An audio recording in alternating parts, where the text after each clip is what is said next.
David, how are you today? Doing fine, John. Thank you. In all the years that you've been coaching, has anything prepared you for what you're dealing with today with COVID-19 on an almost hourly basis? I think last year in Baltimore, John, I've got a pretty good idea of how to handle that. Went through kind of the same thing when COVID first hit. And one of the things I learned back there with John Harbaugh and that organization was that stay the course. You know, we talk about that next man mentality with players that go down and you lose players with injuries. We talked about this before. Is it just stay the course and deal with whatever the NFL rules allows us to do, follow those rules, and then just keep doing what you've been doing under the that you have to deal with it. And I think that's been the case here with this organization.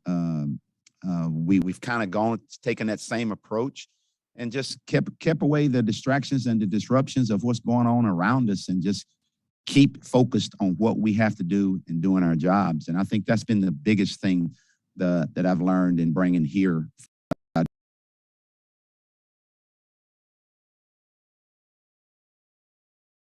Yes, they do, John, completely.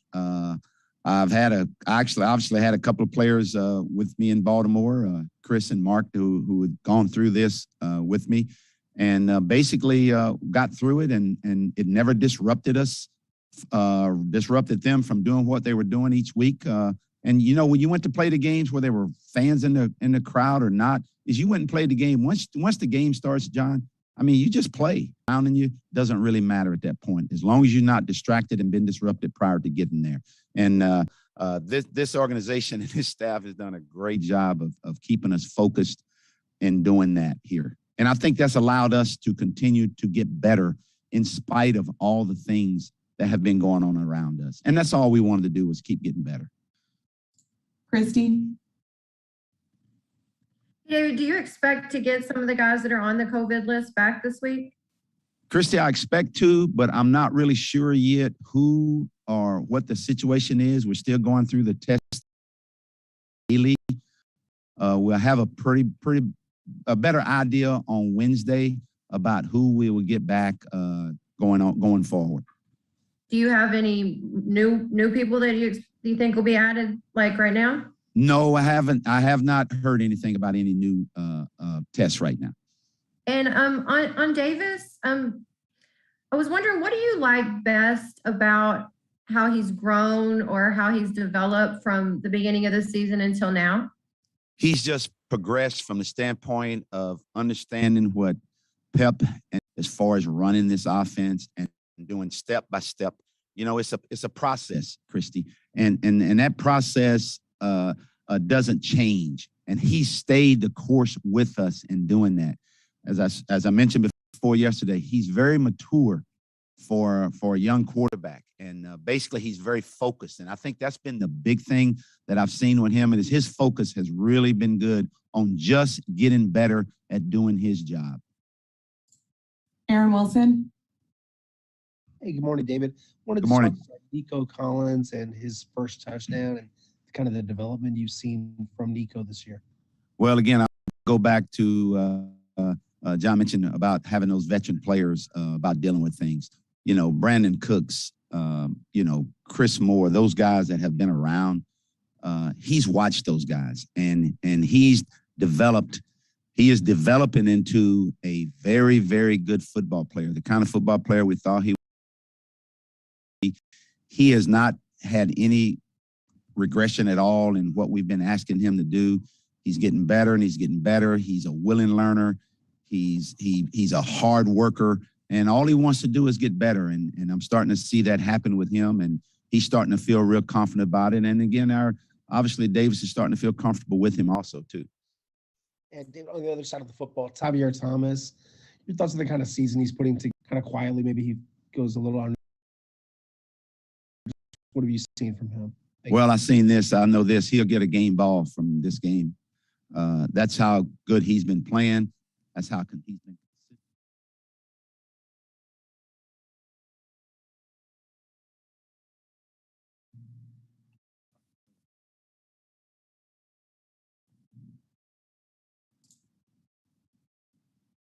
Brooks.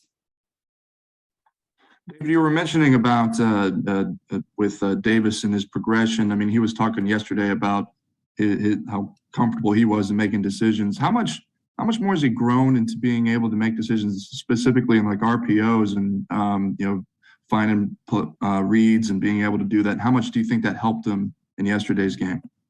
Tremendous, Brooks, and I think Tim and our staff has basically gone back and looked at and he's gone back and he studied those things. We didn't do quite as much with him with those things earlier.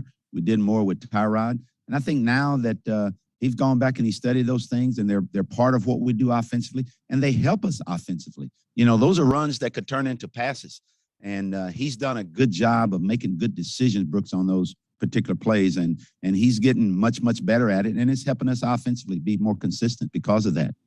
At what point did you see that he was comfortable enough to use that more often?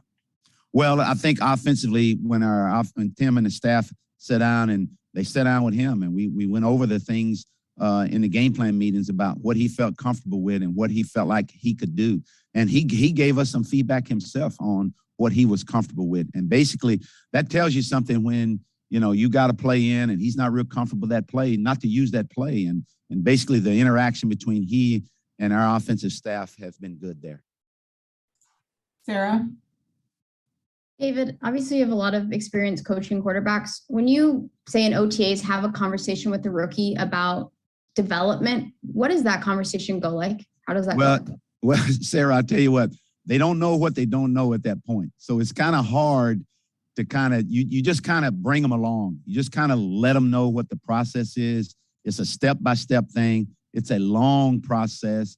And basically what ends up happening is you don't really find out exactly all the stuff that we're talking to you about until you actually get out on the field and experience it, because things happen so much faster when you're actually out on the football field as opposed to us talking about it and looking at it on video. And, he's done a really nice job of taking what we've gone through during OTAs up to this point. And fortunately for him, he's gotten to play quite a bit early when we threw him in there. And he's just progressing with it. And I think all those things that we went through back during OTAs it has been a big help for him to this point. Did you notice maybe a change in those conversations you had with him after say in week 2 when he played for the first time? Did you notice those conversations changed at all? Well, we didn't really have a bunch of conversations in. We were just trying to get him to do the right thing and protect the football. As I said, again, he really didn't know what he didn't know at that point. And that's where we as a staff had to help him and basically understand that he is a rookie. We didn't expect him to be in there when we had him in there. And I think we've grown from the standpoint as a staff in understanding how to handle that particular situation. What milestones do you look for when you're talking about a rookie quarterback's development? Just keep protecting the football, keep growing from the standpoint of understanding what your job is. And I like to tell those guys this all the time at the quarterback position. You don't have to be the best player on the football field. You have to be the most consistent football player on the field, and which means that you handle the ball all the time. You've got to get everybody involved. Your decisions affect everybody. And basically, just the conversation is just to make sure you keep doing the right things and just keep progressing. John. David, how do y'all like playing the spoilers role coming into this last 3-game stretch? All of those teams the Chargers had the second wild card. Now they don't. You can do the same thing to the 49ers and the Titans. You think that's important to the players? No, I think the only thing that's important to the players, John, is the next game. We're fortunate that when I say fortunate is you're playing playoff caliber teams. And regardless of who it is, even if it wasn't like us, not gonna be Aaron Reese. Hey, David. Can you guys hear me? It's cutting out. Oh, okay. David, obviously, the way this season has gone, kind of, there's naturally some speculation, at least externally, about if there will be changes and stuff. What do you think about just kind of this win says about the progress the team has made under you and kind of why you're the right guy to continue leading the team? Well, we haven't thought anything about that. We're just concentrating on the next game, win the next game, and that's all. Kim. Hey, good morning, David. A couple of things. When you guys started first working with Davis, is this what you envision, this kind of progress that he would, at some point, this is the kind of player you would see him start to develop into?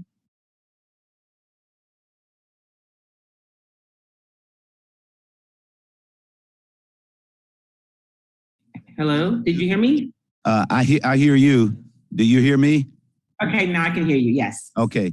Yeah, I mean, we expected this right here. We expected him to be where he's at this point, and basically because of what's happening with our offense. I mean, we were the last two ball games, we've had some consistency. We've been able to run the ball a little bit more so this past game.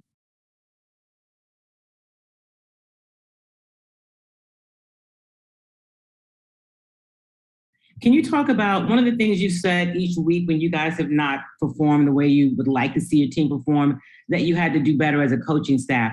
What have you guys done differently to kind of move this progress forward?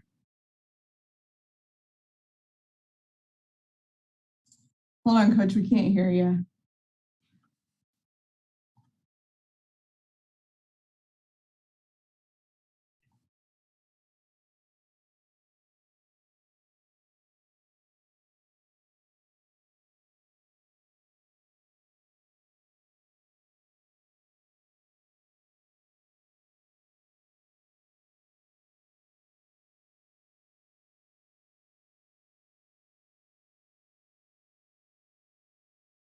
When you guys have not performed the way you'd like to see, you often said that as a staff, you guys needed to coach better. What have you guys done differently from a coaching perspective to kind of move the team forward?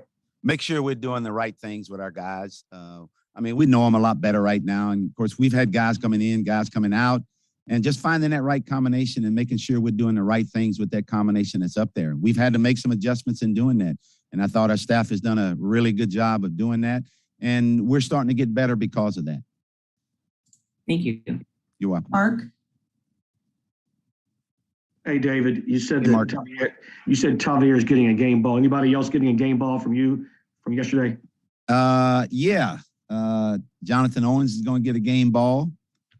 Let me see. Offensively, I'm going to give game balls to, don't y'all tell these guys. These guys don't know this yet. You know that. They won't know that's still Wednesday. So y'all got to hope. About your report. Yeah. But and I think Rex Burkhead's going to get a game ball. Chris Conley's going to get a game ball, and Davis Mills is going to get a game ball. Special teams wise, obviously a game ball is going to go to, let me find my list here. You guys got me here on this one here now. I'm not even sure who are special teams, but they're going to get one. There's a couple of guys that are going to get game balls. We've got a few to give out this week, Mark. Thank you. You're welcome. Brooks? Oh, I know what that special teams was. Paul Quisenberry. There we go. Paul Quisenberry. There you go. I was wanting to get an update on Philip Dorsett yet and his ankle injury. I do not at this point, Brooks. We'll know a little bit more later on today. And with Christian Kirksey, I mean, he was available Sunday. Was Yes. he just kind of working back into it? And like, where is he kind of? Brooks, you're exactly right. He was working back into it. We didn't want to use him very much. We actually had to keep him out of there a couple of times, but we just wanted to make sure. We didn't want him to go back out there and play too much and all of a sudden, not have the stamina and not be able to finish the game. And he did a nice job for he and Terrence Brooks both did the same thing for us this past game. Thank you. You're welcome. Eric Wilson? Hey, David, when you look at the special teams to plug in a new kicker, how much went into all that to get Dominic Eberle in a couple of days ready with the snapper and the hold and everything that goes into that? And do you think you'll get Kaimi back this week? Thank you. I'm not sure yet. We'll see what happens. Again, it depends on the COVID testing and whatnot. But speaking of Dominique, he's also getting a game ball also. It's all coming back to me now. But I was so happy for him. He came in there. He did a nice job. I tell you what it did. I kind of felt like, that second field goal that we tried for him that was a little bit longer. Frank and I kind of talked about it on the sideline. After he made that first one, I know Frank was saying, well, maybe we might need to get a little bit closer. But I just made a gut decision right there. Say, hey, look, he done made one for us. I'm gonna give him an opportunity to make another one. And he hit it. He just missed it, but he hit it. But I was really happy that he came in and made all his extra points. He did a nice job for us during the ball game. Adam Winkler. David, the league updated protocols with the goal of having healthy players and coaches come back sooner. Have you seen that help yet? And do you think it will help if you haven't seen it help already? No, I think it will help. I think the way it is with the vaccinated players that, you get the 2 positive tests in a row, you're able to come back in the building and then go from there. I think it's working, and I think they're doing what's best for the teams to be able to keep our safety for all the players and their families, and also to get players back on the field to be able to play. Most importantly, though, the big thing is just the safety, and that's most important. Last one for John. David, could you talk about the job Nick and his staff have done dealing with the COVID issues as much as they have to do it 24/7? Well, listen to this now. I don't know all the rules and regulations that they have with bringing guys up, bringing guys down. Nick and his staff is all on top of that. We've had meetings every day this week in deciding who's going to be up, who's going to be down, how it's going to happen, how it's going to work. And, Nick does a great job with that. And all I know is when he tells me this is what we can and we cannot do, all I tell him is, look, let's do it. Let's do what we need to do. And he's done a great job of being able to make sure we've got enough players during this COVID to have up and moving up our guys from our practice squads and being able to have them guys ready to play. They've done a tremendous job with that, John. Thanks, Coach. Thank you, welcome. David. You're welcome.